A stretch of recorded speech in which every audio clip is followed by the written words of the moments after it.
Let's go ahead and do the meeting beginning ritual, everyone. 起立，面向佛堂，参加三鞠躬、一鞠躬，再鞠躬，三鞠躬，参加各位点传师一鞠躬，开班一鞠躬。请坐下。Please be seated. And hello, everyone. I hope everyone's having a great day. Bill, thank you for your presentation. I always enjoy that very much, and find it quite apropos, again, given what I'm going to speak about today. It is a quite nice day in Valencia, which is about an hour away from the Yuquandao temple. And I miss being out there and seeing you guys. Been trying to figure out a way to get that to happen.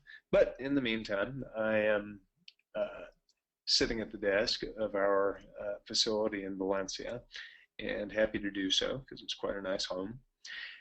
Today, I would like to talk about some very similar topics to what Bill brought up, and I think they're certainly interrelated with respect to paths to follow. I'll follow what Derek said with regard to paths that lead to the same or a similar destination. My Tibetan teacher, Lama Gyatso, who I've referenced before, told me that the same analogy, essentially, that all paths lead to the same destination. However, he forewarned me that those who jump from path to path to path to path find difficulty reaching that destination simply because they're spending all their time on the lower portions of the paths and not making forward momentum and progress because of a single-minded focus, which is not to say that one is correct over another, but just simply that when we have directed thoughts and actions, that tends to yield greater progress at a faster rate, I believe. So I too tend to believe that based on what I was taught. So today what I would like to discuss is actually something that was given to me by a cardiologist who I have come to know. This lady is Chinese and is a quite different brand of cardiologist. She's a Harvard-trained cardiologist in the Western perspective, named Dr. Cynthia Thaik, and but she really brings the Eastern perspective to her practice as a cardiologist. And part of what she's prescribed for me, I have a heart arrhythmia that I've mentioned several times that has not healed, so it appears as though, from all Western perspectives, much of this has to do with my own journey and my internal healing process with my practice of Qigong and herbs and meditation in tandem with some of the Western paths. But her treatment for me has been to go on a cleanse, which is a raw vegan cleanse.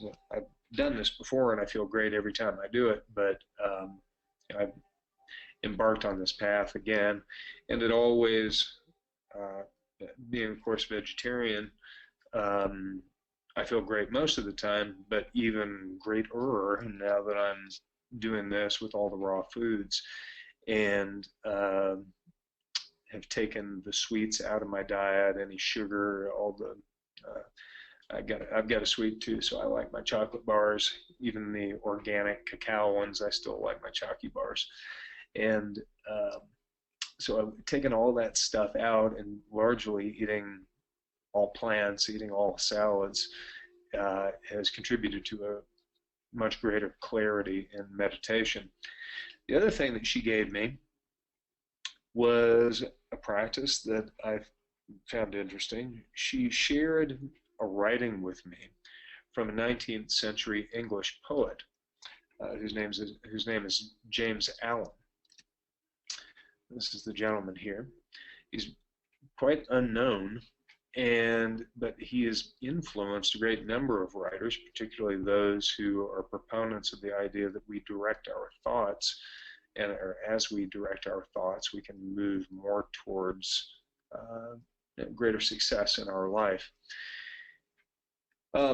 It's a piece called Serenity that I'm going to read, and then I'm going to read a little bit more about this gentleman.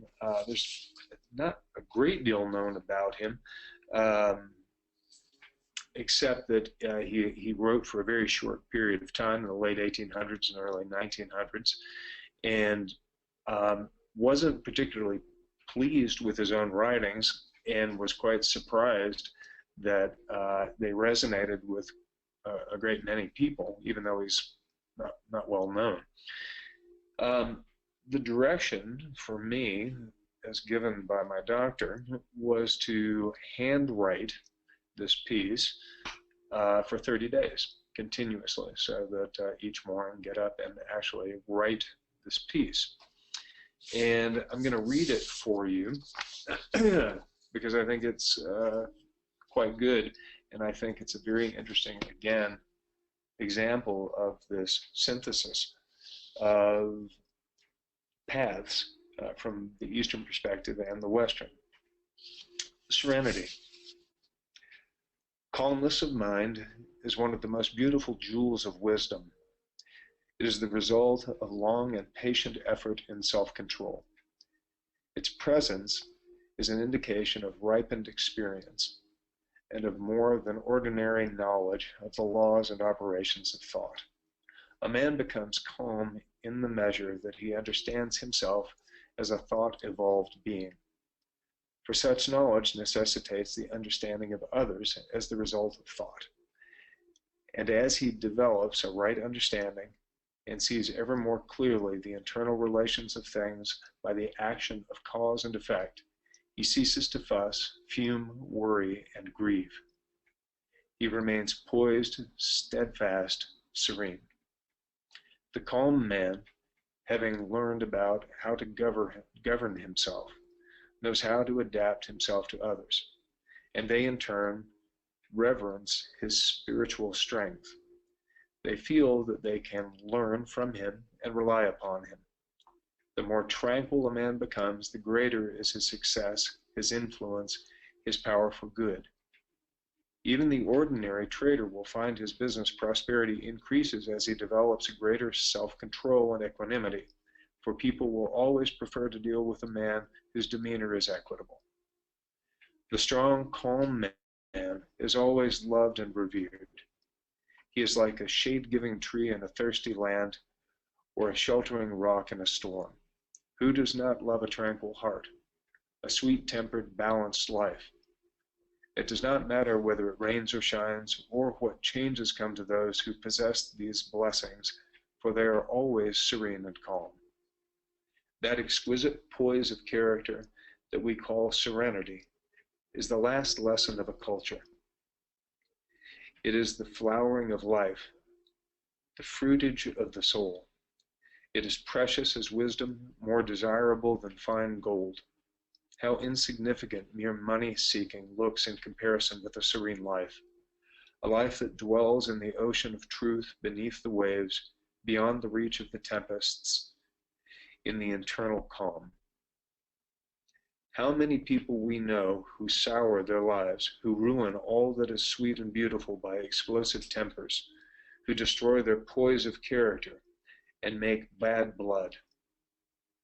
It is a question whether the great majority of people do not ruin their lives and mar their happiness by lack of self-control.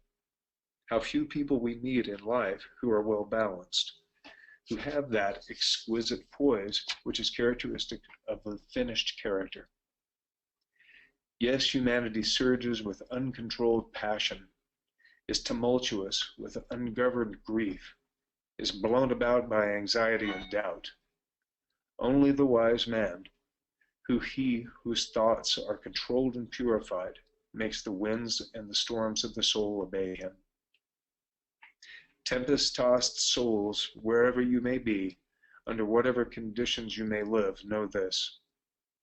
In the ocean of life, the isles of blessedness are smiling, and the sunny shore of your ideal awaits your coming. Keep your hands firmly upon the helm of thought. In the core of your soul reclines the commanding master. He does but sleep. Wake him. Self-control is strength. Right thought is mastery. Calmness is power. Stay unto your heart. Peace. Be still. This is from a work called As a Man Thinketh. And a friend, I did a search on James Allen, just found his biography. And it says that a friend described Allen as a frail-looking little man, Christ-like, with a mass of flowing black hair. I think of him especially in the black velvet suit he always wore in the evenings, the friend wrote. He would talk quietly to a small group of us, English, French, Austrian, and Indian, of meditation, of philosophy, of Tolstoy or Buddha, and of killing nothing, not even a mouse in the garden. I find it interesting, there's another note on here that says James Allen's philosophy became possible when liberal Protestantism discarded the stern dogma that man is sinful by nature. It substituted for that dogma an optimistic belief in man's innate goodness and divine rationality. This reversal of doctrine was, as William James said, the greatest revolution of the 19th century. It was a part of a move toward reconciliation of the science and religion following Darwin's publication of The Origin of Species. This is all from this bio that I found on Allen. Charles Darwin himself hinted at the change in belief in the descent of man. In that book, he wrote, "The highest possible stage in moral culture is when we recognize that we ought to control our thoughts." Allen's work embodies the influence of Protestant liberalism on one hand and of Buddhist thought on the other. For example, the Buddha teaches, all that we are is a result of what we have thought. Allen's biblical text says, as a man thinketh in his heart, so is he. We become spiritually rich, Allen writes, when we discover the adventure within, when we are all conscious of the oneness of all life, when we know the power of meditation, when we experience kinship with nature. Thus, Allen teaches two essential truths. Today, we are where our thoughts have taken us, and we are the architects, for better or worse, of our futures. So in summary, this gentleman he lived in a town at the southwest coast of England, and his mornings, he would walk to a promontory, meditate for an hour, write in the morning, and garden in the afternoon. So his time was spent in nature, with nature, in contemplation of these principles. He read Tolstoy, read Buddha, and without question, I think if he were exposed to Tao teachings, that would have certainly resonated with him as well, because it's clear that this singular truth runs through his writings and his thought process. And again, the same thought, the same through line of action, this golden thread that Bill referenced, is truth. It's just truth. And when we feel it, when we hear it, it resonates with us. I recognized this when I went to Yuquandao because people walk their talk. I come from a world where I know about bullshit, and there's plenty of it, as Bill mentioned as well, especially in the world of martial arts, holy moly. And when you see people who are walking their talk, that live the teachings, without fanfare, without a desire for acclaim. That to me speaks a great deal, and it teaches me to be very on guard of my own ego, to just simply attempt to be a conduit and to look for no acclaim in anything that I might pass on, because they're simply thoughts that have gone long before me. And hopefully, as they pass through me, some of it will rub off, and I'll be able to take the advantage of that path and find a greater degree of serenity in my own life. So with that, it's great to talk to you guys. Have a nice Sunday.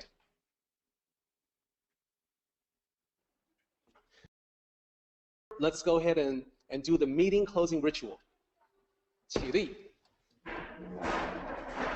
面向佛堂，持架深鞠躬，一鞠躬，再鞠躬，三鞠躬，持架各位点传世一鞠躬，结班一鞠躬。Okay, guys, we are done.